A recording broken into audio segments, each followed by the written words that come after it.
I think that the Athletes Unlimited broadcast had a lot of challenges.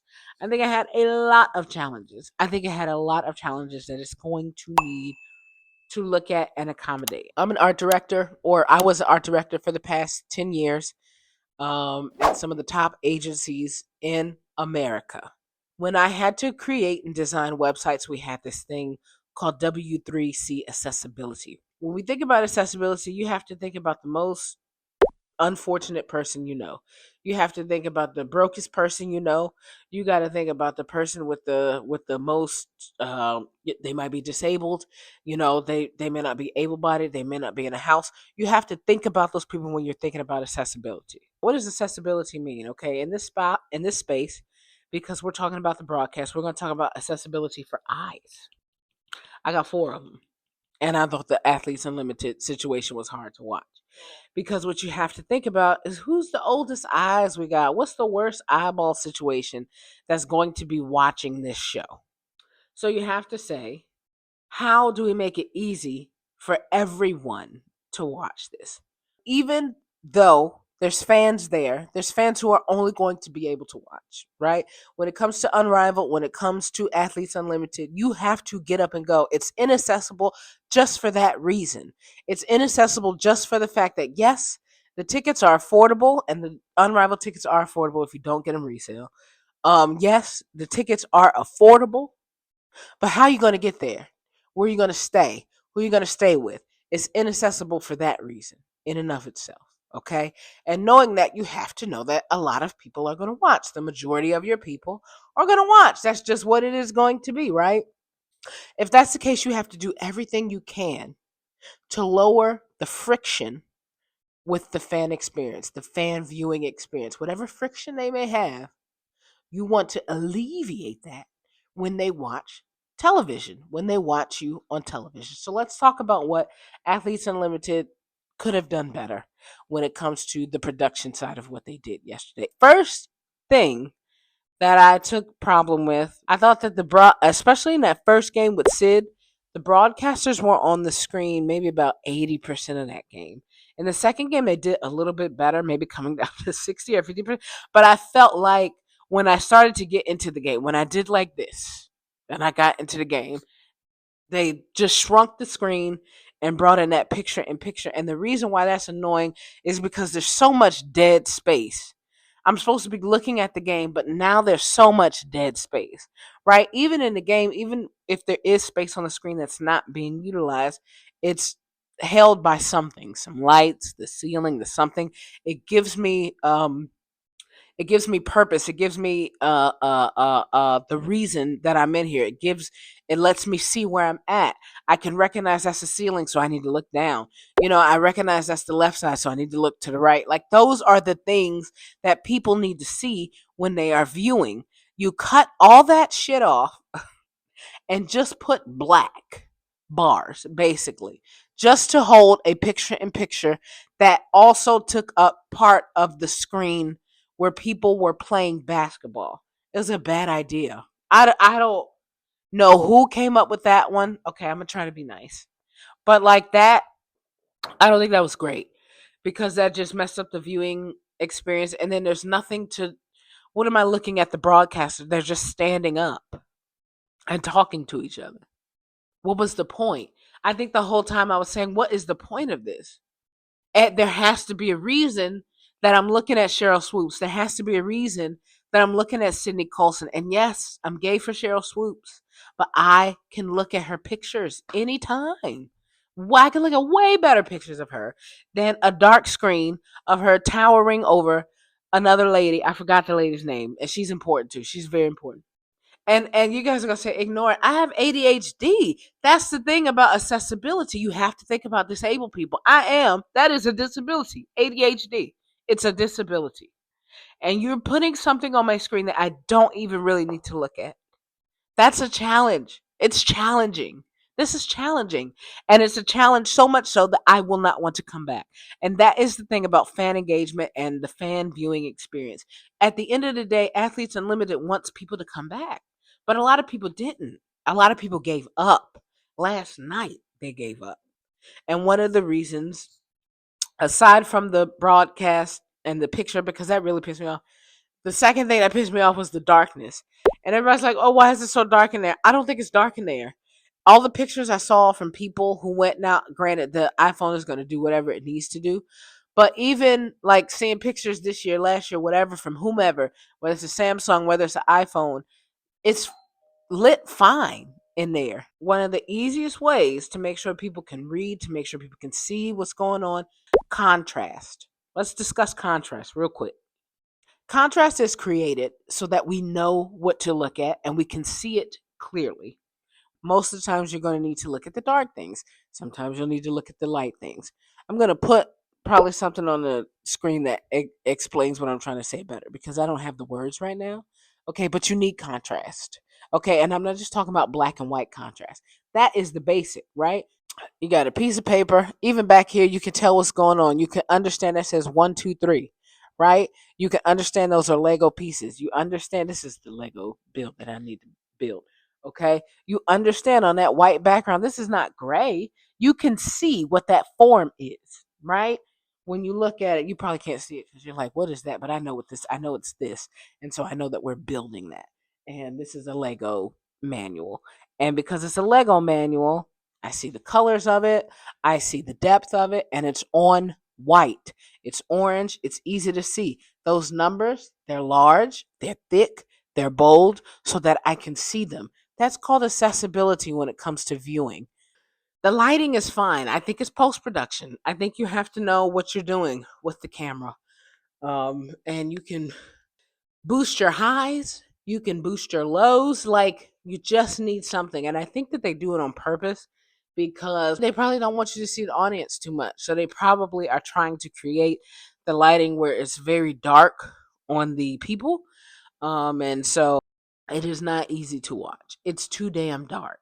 And then on top of it being dark, every 5 minutes, you shrink that screen, you bring in another screen that overlaps it, and then you have all this dead black space behind you. Remember, we already talked about contrast. If I have a dark picture on top of already dark background, I can't see shit. Not having 20/20 eyesight is an accessibility issue. Being almost 40 and having glasses, that's an accessibility issue. I've had optic neuritis.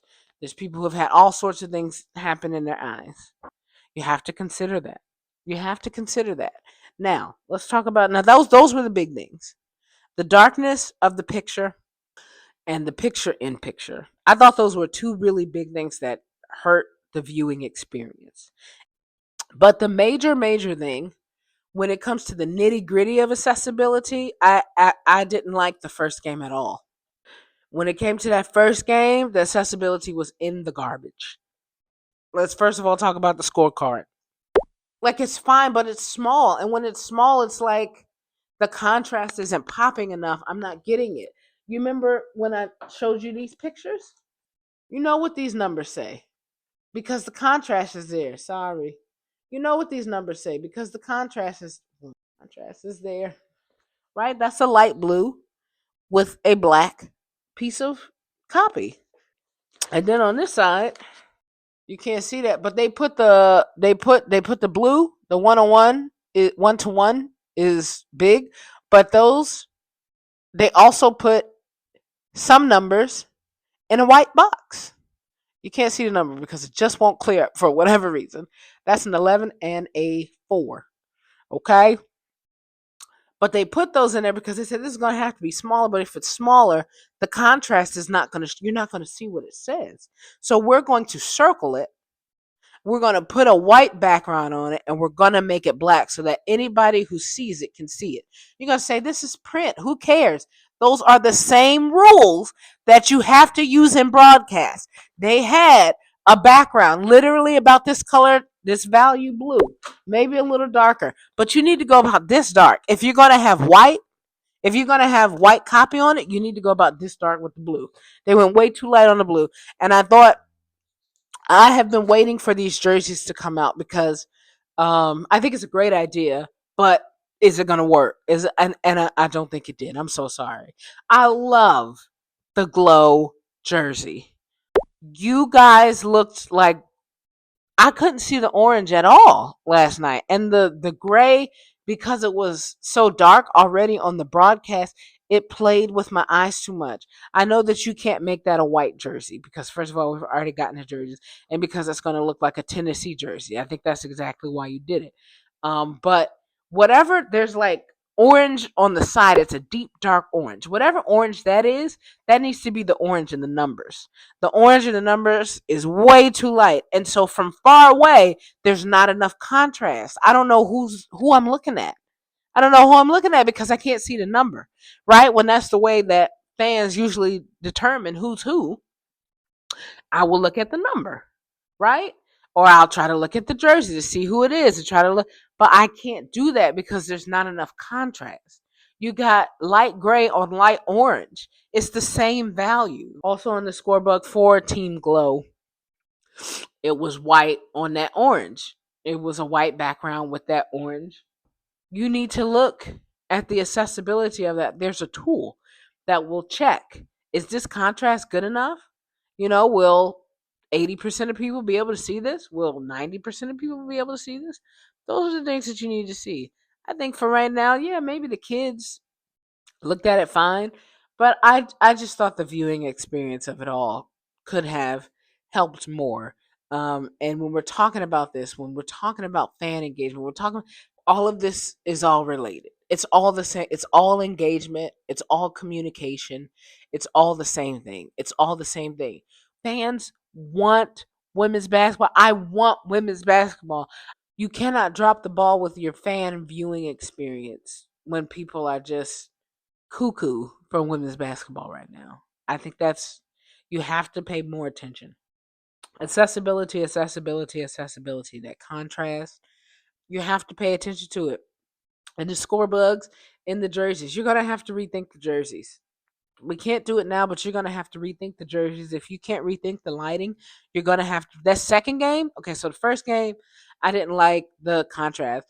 The second game, those jerseys all had high values. Those were some dark ass jerseys, and with the darkness and the contrast and just the way the broadcast was, you can't tell who's who. And the Gold Rush reflective jersey, the number being reflective, I don't think that works either, simply because of the lighting. And you can't when it hits it, it hits it to the point where I can't even see what number that is because all I see is reflection. And you guys are going to be like, "Oh, it doesn't matter if you love women's basketball, just watch it." But I that is a cop out. That gatekeeps because you're keeping people out who want to be there. It's not like the people don't want to be fans of women's basketball. They found out about Athletes Unlimited.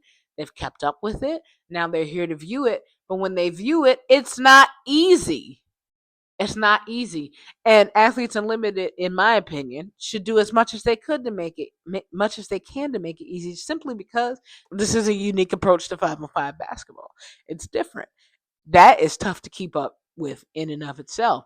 But then I flick on the show and I can barely watch it. I don't know who the hell, I don't know who my fave is. The only reason I knew it was Anissa Mora out there because she used a white tight on her leg. Thank God. Thank God. Because otherwise they all blended in. All the jerseys look the same. You don't know who's who because you can't see the names on the back. You can't see the numbers. Everybody got different numbers than what they had in W or wherever the hell they at. It's tough. It is a tough viewing experience. And I think, aside from that, I think they should keep that in mind. And I think they should do more for like on screen graphics to help people with that. Some of these people, yes, they're from the W, but some of them are not. Who are they? Where are they coming from? Why don't you have on screen graphics that say this person is from here? I think, a little more of that stuff would help because for right now, it's really the people who want to watch are going to continue to watch it. But the people who like were just trying it out and just trying to see it, it doesn't capture you. It doesn't capture you in the viewing experience. It does not capture you. You have to consider that. You're a sports entertainment league. You selling commercials for the people who are watching. You are a sports entertainment league. Athletes Unlimited needs to do a little more entertaining the fan. I think the Athletes Unlimited has to have more of that fan outreach. And I think the first way to do it is to make the broadcast friendlier. Just making a friendlier broadcast. You're going to say, oh, we've got friendly broadcasters. That's not what I mean. They're great. What you need to understand, though, is that we don't ever want to see broadcasters. Like, you don't ever have to put a broadcaster up on the screen, right? Even in the professional league, they do it at the beginning of the show and at the end of the show, sometimes in the middle of the game, if there's something going on. I don't know where that piece of feedback came from. I don't know how they interpreted that. I don't know what piece of feedback they got and how they interpreted it. That they said, yeah, I need to put both the broadcasters on screen standing up for 60 to 90% of the game. I don't know where y'all got that from. Okay, and then after you do that, play with the exposure on the picture. Like I said, brighten the brights. I think you can lift the darks too. I understand you're a little nervous and people are going to be like, oh, ain't nobody here. So what? That's what they're going to say. That's what they're going to say. That is what they are going to say. If you are concerned about that, tell the people in the back to come down and come to the front. And that is going to increase your fan engagement right then and there. When somebody going to say, yeah, I paid for a $20 ticket, but I got to sit up all the way in the front. You need that. That's okay. Have the people come up. If you're concerned about the emptiness of the seats, have the people come up. There's plenty of people there. I saw it. Plenty of people there. Plenty of people were there. Have them come up. If that is the case, if that's the concern that you are trying to alleviate, that you don't want people to feel like there's no people in the audience, you got to find a different way to do that. You got to have seat fillers. There's programs for that. I know people in Nashville. Just ask them to come out because that is not a good viewing experience. Now, I think the ticker board is really nice, but even still, the ticker board, sometimes it didn't have the amount of points on it. Like, that is the point. It's the amount of points. Why do I care that Tina Charles is number one if I don't know how many points she differs between the second and third? Like, that's the fun part. I just think there's a lot of pieces where the Athletes Unlimited people didn't continue the red thread. They didn't think it through. And I'm not trying to be mean here. I just think that when it comes to that, when it comes to the viewing experience, when it comes to fans, you have to think about it from the perspective of who is the dumbest person here, right? Who is the dumbest person here? Who is, what I say, the least able bodied person here? And how do I make it accessible to them? It's not about saying, oh, who's the dumbest person here? Let's make fun of them. No, it's about saying, who's the dumbest person here? And how do I make it so that they don't feel dumb when they're watching this? So they feel like they're part of this. So they feel like they know what's going on. And so they feel like when somebody else comes in, they can help that person get through it. You don't want a dumb person to come in and to feel dumb even still afterwards. You didn't do your job then. You did. For me, I still feel dumb. You didn't do your job. I don't feel any closer to Athletes Unlimited because the broadcast let me down so much. I have been engaging with content. I have been telling anyone who will listen that Athletes Unlimited is up next. We need to watch. I have picked my favorites. I have intentions to go to a game. I want to go. I want to see a game. But it's just, we could do better here. We could do better here. We could do better here. Less of the broadcast picture in picture. Increase the exposure, increase the warmth. Hopefully that'll help with the issues I'm talking about when it comes to accessibility on the court and when it comes to the jerseys. I know there's not much we can do today. Also with the logos, but we'll talk about the logos some other time. You need to be considerate of the fact that your logos are going to be this tiny every single time. And so when they're that tiny, can people see it? Do people know what's going on in the Rhythm logo?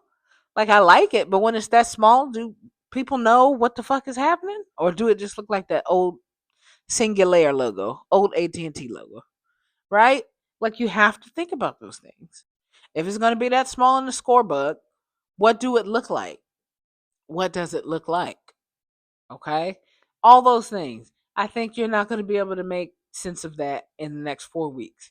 Definitely figure that out next season. Call me if you need to. But I think, like, when it comes to people being rabid about women's basketball, you want to create as little barriers to entry as possible. You want to make it as easy as possible. And it just was not easy. And I'm not the only person who felt that way. A lot of people did not feel like it was easy to watch the Athletes Unlimited broadcast. And that is a bit scary because that's part of the fan experience. That's part of the fan experience, especially when we're talking about something that is mostly streamed. And it was lacking. It was lacking. I hate to be that person. It was lacking. But hopefully they will hear me, and hopefully they will make some adjustments, especially on the broadcast, because otherwise it's just not. Some people are just not going to watch it. Some people are just going to watch the highlights, if that. It was dark. I don't know. So I hope they figure it out. I'm still gonna try. How did you feel about the Athletes Unlimited broadcast? Was it too dark? Were you able to see everything okay? Was it just me and my old eyes? Was it just me and my old eyes? However, before you answer that question, answer this. Don't me and my old eyes matter? Tell me why not. If me and my old eyes do not matter, as a person who loves women's basketball and wants to support and wants to watch, tell me why my eyes don't matter. Tell me why my eyes don't matter. Let me know. I'm Courtside Kenny. Like, comment, share, and subscribe. I'll talk to you later. My wife coming down here. I love my wife. We're gonna holler at you later. She didn't like the broadcast either, but she's not gonna say it. So, I'm Courtside Kenny. Holla.